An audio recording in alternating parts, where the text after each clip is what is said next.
Hello everyone, welcome to our channel. In the video la class 10th social science la number print culture and the modern world la number print revolution and its impact இந்த topic பற்றி தான் வந்து இந்த வீடியோவில் பார்க்க போகிறோம். So இது வரைக்கும் வந்து நம்ம என்னென்னலாம் டாபிக்ஸ் வந்து கவர் பண்ணியிருக்கோம் அப்படின்றது ப்ரீவியஸ் வீடியோவில் வந்து நம்ம வந்து பார்த்துட்டு இருந்தோம். ஸோ அந்த டாபிக்ஸ் எல்லாமே ஒரு வாட்டி கோ த்ரூ பண்ணிவிட்டு அதுக்கப்புறமா வந்து இந்த கண்டினியூஷன் பார்ட்டுக்கு வந்து வாங்க. ஸோ தட் இன்னுமே வந்து உங்களுக்கு கிளியராக வந்து அண்டர்ஸ்டாண்ட் ஆகும். So print culture and it's impact.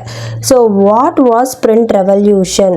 So print revolution அப்படின்றது வந்து என்னது? It was not just a development, a new way of producing books. It transformed the life of people, changing their relationship to information and knowledge and with institutions and authorities. So print revolution அப்படின்றது வந்து books வந்து produce பண்ணுறாங்களா, அதில் வந்து development ஆகிறது மட்டும் இல்லை, நிறைய பீப்புளோட லைஃப்ஸ் வந்து மாற ஆரம்பிச்சுது. அவங்களுடைய ரிலேஷன்ஷிப் டு இன்ஃபர்மேஷன் அண்ட் நாலேஜும் வந்து மாற ஆரம்பிச்சுது. அண்ட் அது மட்டும் இல்லாமல் நிறைய இன்ஸ்டிடியூஷன் அத்தாரிட்டிஸ் இது சம்பந்தமான விஷயங்களும் வந்து மாற ஆரம்பிச்சுது. அது மட்டும் இல்லாமல் பீப்புளோட பர்செப்ஷன் வந்து மாற ஆரம்பிச்சுது, அதாவது சேஞ்ச் ஆக ஆரம்பிச்சுது நிறைய விஷயத்தில். அதாவது வந்து அவங்க ரொம்பவே வந்து அந்த புக்ஸ் எல்லாம் ரீட் பண்ணுறதுக்கு முன்னாடி அவங்களோட ஐடியாஸ் அவங்களோட நாலேஜ் எல்லாமே புக்கு ரீட் பண்ண ஆரம்பித்த பிறகு அவங்களோட ஐடியாஸாக இருக்கட்டும் அவங்களோட நாலேஜாக இருக்கட்டும் எல்லாமே வந்து மாற ஆரம்பிச்சுது. So with the printing press a new reading public emerged. So printing press வந்து அதிகமாகும் போது பிரிண்டிங் ப்ரெஸ் வர ஆரம்பித்த பிறகு நிறைய பப்ளிக், அதாவது நிறைய மக்கள் வந்து ரீட் பண்ண ஆரம்பித்தாங்க. Printing reduced the cost of books. So இந்த பிரிண்டிங் ப்ரெஸ் வர ஆரம்பித்த பிறகு புக்ஸோட காஸ்ட்டும் வந்து கம்மியாக ஆரம்பிச்சுது.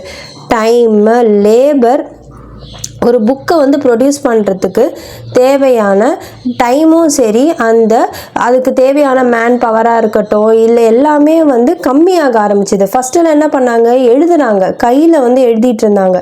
ஸோ ஒரு புக்கை கம்ப்ளீட் பண்ணுறதுக்கே வந்து ரொம்ப லாங்கர் டியூரேஷன் வந்து எடுத்தது, நிறைய நாள் வந்து எடுத்தது.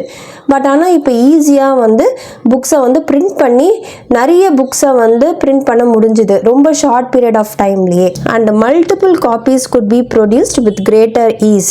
அது மட்டும் இல்லாமல் நிறைய காப்பீஸ் ஆஃப் புக்ஸ் வந்து ப்ரொடியூஸ் பண்ண முடிஞ்சுது அவங்களால. Books flooded the market, reaching out to an ever growing readership. So மார்க்கெட்டில் வந்து புக்ஸ் ஃபுல்லாக நிறைஞ்சு இருந்துச்சு, நிறைய பேர் வந்து அதனால் புக்ஸும் வந்து வாங்க ஆரம்பித்தாங்க, ரீட் பண்ணவும் வந்து ஆரம்பித்தாங்க. Access to books created a new culture of reading. Earlier, reading was restricted to the elites. So, இந்த புக்ஸ் வந்து நிறைய கிடைக்க ஆரம்பித்த பிறகு ஒரு புது ரீடிங் கல்ச்சர் வந்து வர ஆரம்பிச்சுது. ஃபஸ்ட்டெல்லாம் என்னாச்சு அப்படின்னா புக்ஸ் வந்து வெறும் எலைட்ஸ், அதாவது ரிச் பீப்புளுக்கு மட்டும்தான் வந்து புக்ஸ் வந்து கிடச்சிது. காமன் பீப்புள் அவங்களுக்குலாம் வந்து என்னென்னா ஓரலாக தான், அதாவது புக்ஸை வந்து ரீட் பண்ணிவிட்டு அது மூலயமா அந்த இன்ஃபர்மேஷனை வந்து வாய் வழியாக வந்து பாஸ் பண்ணாங்க. புக்ஸுன்னு வந்து அவங்களுக்குலாம் வந்து கிடைக்காது, வெறுமே ரிச் பீப்புள் மட்டும்தான் வந்து புக்ஸ் வந்து வாங்கிட்டு இருந்தாங்க. தே hurt sacred text read out, ballads recited and folk tales narrated. Sacred textனா அதாவது பைபிளாக இருக்கட்டும், இந்த குரான், இந்த மாதிரி எல்லாமே வந்து பகவத்கீதா, இந்த மாதிரி புக்ஸ் எல்லாமே அவங்க வந்து ரீட் பண்ணி தான் வந்து மக்கள் வந்து புரிஞ்சுக்கிட்டாங்க. So they hurt sacred text read out, ballads recited and folk tales narrated. ballads அப்படின்னா a historical account or folk tale in verse, usually sung or recited. இது வந்து என்னது, ஒரு ஹிஸ்டாரிக்கல் ஃபோக் டேல் மாதிரி, அதாவது பழைய காலத்து ஒரு ஸ்டோரி மாதிரி. அதை வந்து என்ன பண்ணுறாங்க, பாடுறாங்க, அப்படி இல்லாட்டினா வந்து அதை படித்து மக்களுக்கு வந்து அதை தெரியப்படுத்துகிறாங்க. அதை தான் வந்து பல்லாட்ஸ்னு வந்து சொல்லுவாங்க. Knowledge was transferred orally. Knowledge வந்து எப்படி, அந்த புக்கில் இருக்கிற விஷயங்கள் எல்லா மக்களுக்கும் எப்படி போய் சேருது அப்படின்னா, இதை வந்து ஓரல் ஓரலாக வந்து அவங்க வாய் வழியாக அதை வந்து படித்தோ இல்லை அதில் என்ன இருக்குது அப்படின்றத வந்து சொல்கிறது மூலயமா தான் வந்து எல்லாருக்குமே வந்து தெரிய வருது. People collectively heard a story or saw a performance. அவங்க என்ன பண்ணுறாங்க, பீப்புள் வந்து என்ன பண்ணுறாங்க, ஒரு பெர்ஃபார்மன்ஸ் வந்து நடக்குது, அதை பார்த்து அந்த புக்கில் என்ன இருக்குது அப்படின்றத தெரிஞ்சுக்கிறாங்க, இல்லைன்னா ஓரலாக வந்து அதை கேட்டு வந்து தெரிஞ்சுக்கிறாங்க. ஸோ சாப்டர் 8ல் they did not read a book individually and silently before the age of print. அதாவது சாப்டர் 8ல் நம்ம பார்த்துருப்போம். என்னது இதில் வந்து என்னது, புக்கை வந்து தனியாகவோ இல்லாட்டினா சைலண்ட்டாகவோ அவங்க வந்து ரீட் பண்ண மாட்டாங்க. புக்கை வந்து பிரிண்ட் பண்ணுற அந்த ஏஜுக்கு முன்னாடி என்ன ஆச்சுன்னா, books where not only expensive but they could not be produced in sufficient numbers. புக்ஸை வந்து அதாவது இந்த பிரிண்டிங் இந்த பார்ட் வந்து இந்த டைம் பீரியட் வர்றதுக்கு முன்னாடி என்ன பண்ணாங்க அப்படின்னா, புக்ஸ் எல்லாம் வந்து ரொம்ப எக்ஸ்பென்சிவாக இருக்கும். ஏன்னா நான் நம்ம போன வீடியோவில் பார்த்த மாதிரி புக்ஸ் எல்லாம் வந்து எழுதுவாங்க. ஸோ அதை முடிக்கிறதுக்கே லாங்கர் டைம் பீரியடாகவும் அண்ட் மேன் பவரும் வந்து அதிகமாக தேவைப்பட்டது. ஸோ அதனால் அவங்களால சஃபிஷியன்ட் புக்ஸை வந்து கம்ப்ளீட்டும் பண்ண முடியாது. அதனால அது ரொம்ப எக்ஸ்பென்சிவாகவும் வந்து இருந்தது. Now books could reach out to wider sections of people. ஆனால் இப்போ வந்து என்னது, புக்ஸு வந்து நிறைய மக்களை போய் சேர்ற அளவுக்கு வந்து பிரிண்ட் பண்ண ஆரம்பிச்சிட்டாங்க. If earlier there was a hearing public, now a reading public came into being. First வந்து கேட்குறதுக்கு மட்டும்தான் மக்களால் வந்து முடியும். ஆனால் இப்போ வந்து புக்ஸை வாங்கி படிக்கவும் முடியும் அப்படின்ற அந்த சுச்சுவேஷன் வந்து வர ஆரம்பிச்சது இந்த பிரிண்ட் கல்ச்சர் வந்து வர ஆரம்பித்த பிறகு. But the transition was not so simple. Books could be read only by the literate. So இந்த டிரான்சிஷன் வந்து ரொம்ப சிம்பிளாக வந்து இல்லை. புக்ஸை வந்து யார் லிட்ரேட்னா யார், படித்தவங்களால் மட்டுமே வந்து ரீட் பண்ண முடியும். அண்ட் ரேட் ஆஃப் லிட்ரஸி வந்து என்னென்னா யூரோப்பியன் கண்ட்ரீஸில் ரொம்ப கம்மியாகவே இருந்தது எப்போ 20th century வரைக்கும். ஸோ அப்போ என்ன பண்ணாங்க, how then could publishers persuade the common people to welcome the printed books. அப்போ எப்படி வந்து பப்ளிஷர்ஸ் எல்லாம் காமன் பீப்புளையும் வந்து இந்த மாதிரி பிரிண்ட் ஆன புக்ஸை வந்து வாங்கிறதுக்கு அவங்க இது பண்ணாங்க அப்படின்னா, to do so this they had to keep in mind the wider reach of the printed work. இதை பண்ணுறதுக்கு வந்து என்ன பண்ணணும் அப்படின்னா, அவங்க வந்து அவங்க பிரிண்ட் பண்ணியிருக்க அந்த புக்ஸ் எல்லாமே வந்து வைடராக ரீச் ஆகணும். And even those who did not read could certainly enjoy listening to books being read out. படிக்க தெரியாதவங்க கூட அந்த புக்கு வந்து இன்னொருத்தவங்க படிக்கிறாங்கன்னா அவங்க படிக்கிறத வச்சு கேட்டு அதை வந்து அவங்களால அண்டர்ஸ்டாண்ட் பண்ணிக்க முடியும். So printers began publishing popular ballads and folk tales and such books would be profusely illustrated with pictures. So அப்போ வந்து பிரிண்டர்ஸ் வந்து என்ன பண்ணாங்க அப்படின்னா, இந்த பாப்புலர் பலாட்ஸ்னால் பார்த்தோம்ல, ஹிஸ்டாரிக்கல் ஃபோக் டெய்ல்ஸ், அதை வந்து பாட்டாக வந்து பாடுறது, அந்த புக்ஸ் எல்லாம் வந்து என்னது பிக்சர்ஸ் வச்சு வந்து இல்லஸ்ட்ரேட் பண்ணுறாங்க. So these were then sung and recited at gatherings in village and in taverns in towns. Taverns அப்படின்னா பீப்புள் எல்லாம் வந்து ஒரு பிளேஸில் வந்து கேதர் ஆவாங்க. எதுக்காகனா என்ஜாய் பண்ணிக்கிறதுக்கு, ஃபுட்டு வந்து சர்வ் பண்ணிக்கிறதுக்கு, ஃப்ரெண்ட்ஸ் மீட் பண்ணுறதுக்கு, நியூஸ் வந்து எக்ஸ்சேஞ்ச் பண்ணிக்கிறது. ஸோ இந்த மாதிரி விஷயங்களை வந்து அவங்க வந்து செய்கிற ஒரு இடம். Oral culture thus entered print and printed materials was orally transmitted. So oral culture வந்து இப்படி தான் வந்து பிரிண்ட்டுக்கு வந்து வர ஆரம்பிச்சது. அண்ட் பிரிண்டட் மெட்டீரியல் எல்லாம் வந்து ஓரலாக வந்து நிறைய மக்களை போய் சேர்ந்தது. The lines that separated the oral and reading culture became blurred. அதாவது படிக்க தெரியாதவங்களும் படிக்கிறவங்களும் இந்த வந்து ஒரு டிஸ்டன்ஸ் வந்து இருந்துச்சு. அதெல்லாம் மாறி வந்து அந்த லைன் அவங்க ரெண்டு பேருக்கும் நடுப்புற அந்த கேப் வந்து மறைஞ்சிருச்சு அப்படின்னு வந்து சொல்கிறாங்க. அந்த hearing public and reading public became intermingled. So கேட்டு அந்த இதுவை வந்து அண்டர்ஸ்டாண்ட் பண்ணிக்கிறவங்களா இருக்கட்டும், இல்லாட்டினா வந்து படிக்கிறவங்களா இருக்கட்டும், ரெண்டு பேருமே வந்து கலந்து அவங்க வந்து ஷேர் பண்ணிக்கிட்டாங்க இன்ஃபர்மேஷன்ஸை. நெக்ஸ்ட் வந்து religious debates and the fear of print. So print created the possibility of wide circulation of ideas and introduced a new world of debate and discussions. So இந்த print அப்படின்றது என்ன பண்ணுச்சு அப்படின்னா ஒரு ஐடியாஸ் எல்லாமே வந்து என்னது வைடாக வந்து சர்க்குலேட் ஆச்சு. அதாவது வைடாக வந்து நிறைய இடத்துக்கு வந்து பரவ ஆரம்பிச்சுது.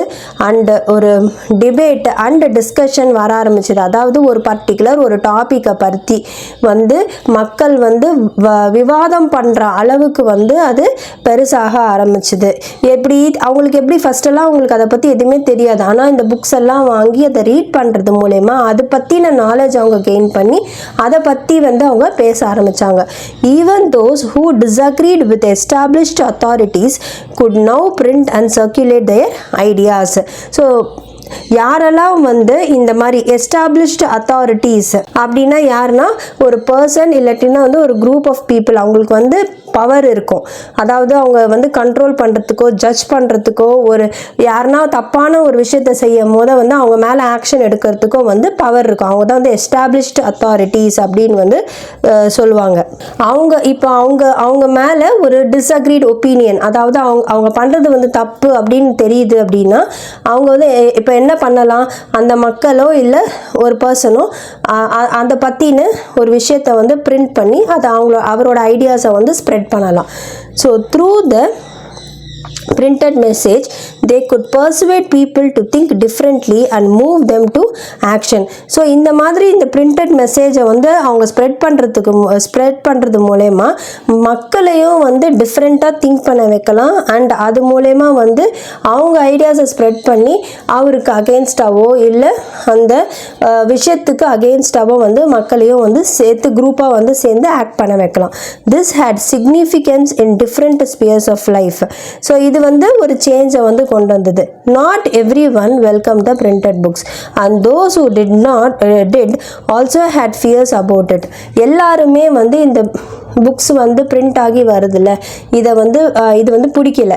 ஏன் அப்படின்னா அவங்களுக்கு சில பேருக்கு வந்து பயமும் வந்து இருந்துச்சு. என்ன பயம் அப்படின்னா many were apprehensive of the effects that the easier access to the printed word and the wider circulation of books could have on people's mind அப்படின்னு வந்து நினைச்சாங்க. அதாவது நிறைய பேருக்கு வந்து ஒரு பயம் வந்து இருந்தது. அப்ரிஹென்சிவ் அப்படின்னா வந்து பயப்படுறது, அதாவது எதனா தப்பாக நடந்துருமோ இந்த மாதிரி புக்ஸ் வந்து ஈஸியாக எல்லாருக்கும் கிடைக்க ஆரம்பிச்சிருச்சு. ஸோ யார் என்ன நினச்சாலுமே அதை வந்து அவங்க ஐடியாஸை ஸ்ப்ரெட் பண்ணுறதுக்கு ஒரு புக்காக பிரிண்ட் பண்ணி அதை வந்து கொடுத்துட்றாங்க. ஸோ அதை வந்து நிறைய பேர் படிக்கிறாங்க அப்படின்னா அந்த ஐடியாஸ் வந்து அப்படியே ஸ்ப்ரெட் ஆகுது. ஸோ இது வந்து சில ஒரு அன்பிளசண்ட்டான விஷயம் நடக்கிறதுக்கு வந்து வாய்ப்பு அதிகமாக ஆயிடுது இதனால் அப்படின்னு வந்து சில மக்கள் வந்து பயந்தாங்க. அதான் சொல்கிறாங்க மெனி வேர் அப்ரிஹென்சிவ்னா அதான் சம் அன்பிளசன்ட் திங், எதனா ஒரு நல்லாது இல்லாத ஒரு விஷயங்கள் வந்து நடக்கிறதுக்கு வாய்ப்பு இருக்கும் அப்படின்னு வந்து பயந்தாங்க. Of the effect that the easier access of the printed word and the wider circulation of books could have on people's mind. It was feared that if there was no control over what was printed and read, then rebellious and irreligious thoughts might spread. இப்போ என்ன வந்து print பண்ணணும் அப்படின்றதோ என்ன print பண்ணாலுமே வந்து எல்லா மக்களுமே read பண்ணுற மாதிரி வரும்போது அப்போ வந்து சில தப்பான விஷயங்கள் இர்ரிலிஜியஸ் திங்ஸ்னால் அந்த ஒரு மதம் வந்து பிடிக்கலை அப்படின்னா அந்த மதத்தை பற்றி தவறான விஷயங்களை வந்து ஸ்ப்ரெட் பண்ண ஈஸியாக பண்ணிட முடியும். ஸோ இதனால் வந்து நிறைய தப்பான விஷயங்களை வந்து பரப்ப முடியும் அப்படின்னு வந்து பயந்தாங்க. If that happened the authority of valuable literature would be destroyed. இப்போ இந்த மாதிரி நடக்க ஆரம்பிச்சது அப்படின்னா பழைய காலத்து அந்த விஷயங்கள் இதெல்லாம் வந்து அழிஞ்சு போயிடும் அப்படின்னு வந்து பயந்தாங்க. Expressed by religious authorities and monarchs as well as many writers and artists, this anxiety was the basis of widespread criticism of the new printed literature that had begun to circulate. Religious authorities, monarchs, சில writers, artist அவங்களுக்குலாம் வந்து ஒரு பயம் வந்து இருந்துகிட்டே இருந்தது. எதுக்காக அப்படின்னா இந்த மாதிரி புக்ஸ் வந்து நிறைய புக்ஸ் புது புக்ஸு யார் நினச்சாலுமே ஒரு கண்ட்ரோலே இல்லாமல் யார் நினச்சாலுமே அவங்க புக்காக வந்து அவங்களோட ஐடியாஸை வந்து கொண்டு வந்து அதை வந்து சர்க்குலேட் பண்ண முடியும் அப்படின்ற ஒரு விஷயம் வரும்போது இந்த மாதிரி தப்பான சில விஷயங்கள் வந்து ஸ்ப்ரெட் ஆகும் அப்படின்றதுனால மொனார்க்ஸாக இருக்கட்டும், ரிலீஜியஸ் அத்தாரிட்டிஸாக இருக்கட்டும், ரைட்டர்ஸு, ஆர்டிஸ்ட், இவங்களுக்குலாம் வந்து ஒரு பயம் வந்து இருந்துகிட்டே வந்து இருந்தது. So let us consider the implication of this in one sphere of life in early modern Europe, namely religion. So இதுக்கு வந்து இந்த மாதிரி ஒரு விஷயமும் வந்து நடந்தது. அது என்ன அப்படின்றது தான் வந்து சொல்கிறாங்க. 1517 religious reformer Martin Luther wrote 95 theses criticizing many of the practices and rituals of Roman Catholic Church.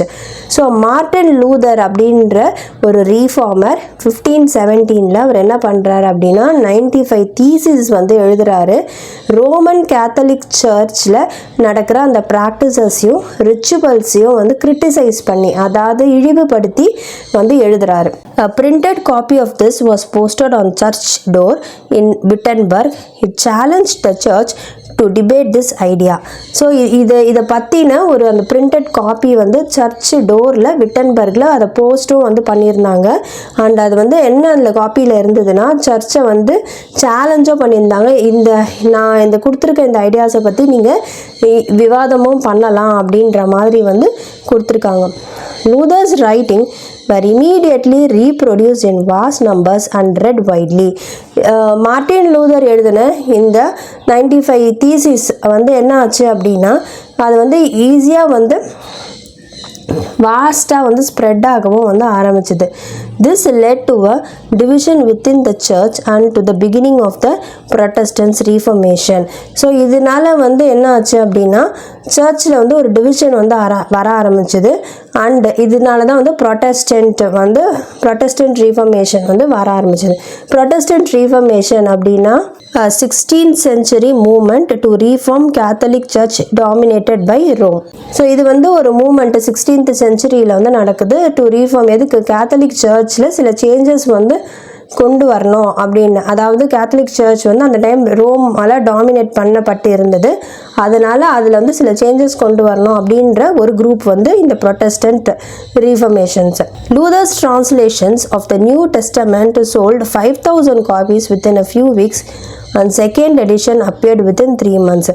Luther வந்து திருப்பியுமே நியூ டெஸ்டமெண்ட் அப்படின்னாலுமே வந்து இதுதான் இந்த பைபிள் சம்மந்தப்பட்ட வந்து சில விஷயங்கள், அதாவது கிறிஸ்டியானிட்டி ஃபர்ஸ்ட் செஞ்சுரி ரிலேட்டடான சில ஈவெண்ட்ஸை பற்றி, கிறிஸ்டியானிட்டி ஈவெண்ட்ஸை பற்றின சில விஷயங்கள் அது. ஸோ அது வந்து அதுவுமே வந்து ஒரு 5000 காப்பீஸ் வந்து ஒரு ஃபியூ வீக்ஸ்லேயே வந்து சேல் ஆச்சு. அண்ட் செகண்ட் எடிஷனும் வந்து 3 monthsலேயே வந்து திருப்பியும் வர ஆரம்பிச்சது.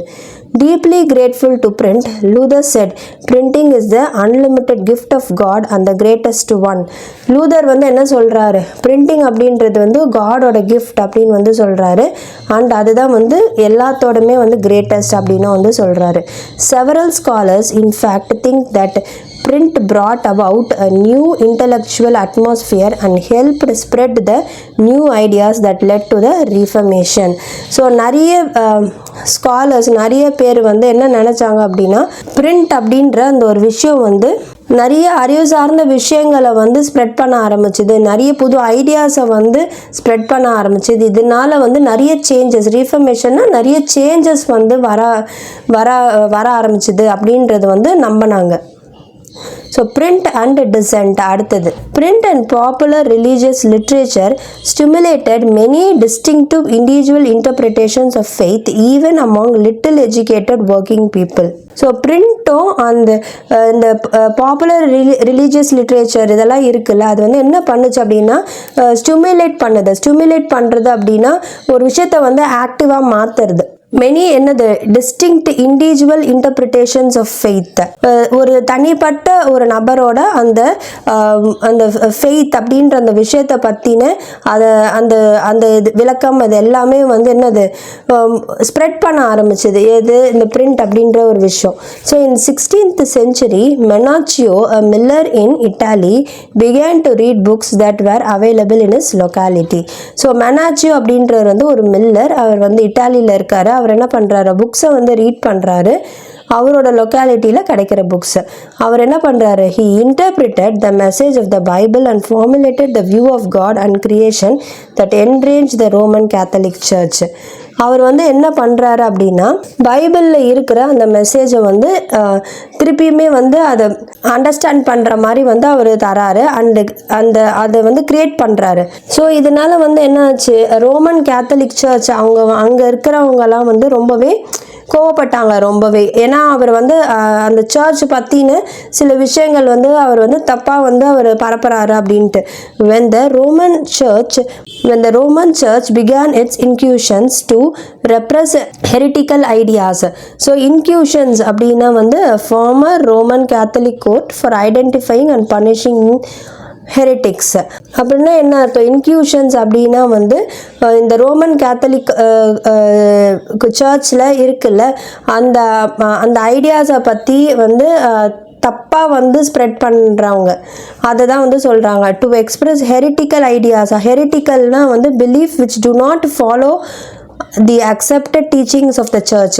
சர்ச்சு வந்து சொல்லாத அக்செப்ட் பண்ணிக்காத சில விஷயங்களை வந்து மக்களை வந்து பிலீவ் பண்ண வைக்கிறது, அது ஸ்ப்ரெட் பண்ணி பிலீவ் பண்ண வைக்கிறது. அந்த மாதிரி ஒரு விஷயத்த வந்து மெனாச்சியோ வந்து அவர் பரப்புறாரு. அதனால அவர் மேலே வந்து ரோமன் கேத்தலிக் சர்ச் அவங்க வந்து ரொம்பவே வந்து கோவப்படுறாங்க. Menocchio was hauled up twice and ultimately executed. அவரை வந்து இது மாதிரி செய்யக்கூடாதுன்னு தடுக்கிறாங்க. அதுக்கப்புறமா அவர் கேட்கல அப்படின்னும் போது அவரை சாகடிச்சிடுறாங்க. The Roman Church, troubled by such effects of popular readings and questioning of faith, imposed several controls over publishers and booksellers and began to maintain an index of prohibited books from 1558. So இந்த Roman search வந்து நிறைய பேர் இந்த மாதிரி இதை பற்றின தப்பான விஷயங்களை வந்து பரப்புகிறாங்க. ஸோ இந்த மாதிரி பரப்புகிற அந்த பப்ளிஷர்ஸ் எல்லாரையும் வந்து கண்ட்ரோல் பண்ணுறாங்க. அண்ட் புக் செல்லர்ஸ் எல்லாருமே வந்து அவங்க வந்து இதெல்லாம் பப்ளிஷ் பண்ண விடாமல் வந்து கண்ட்ரோல் பண்ணுறாங்க. ஸோ அவங்க வந்து மெயின்டைன் பண்ணுறாங்க. என்ன மெயின்டைன் பண்ணுறாங்கன்னா, இண்டெக்ஸ் ஆஃப் ப்ரொஹிபிட்டட் புக்ஸ் 1558 சில புக்ஸ் எல்லாம் வந்து ப்ரொஹிபிட் பண்ணுறாங்க. அதாவது இதெல்லாம் வந்து பப்ளிஷ் பண்ணக்கூடாது, இந்த மாதிரிலாம் விடக்கூடாது, இது மக்களுக்கு ஸ்ப்ரெட் பண்ண விடக்கூடாது அப்படின்ற மாதிரி வந்து அவங்க கொண்டு வராங்க.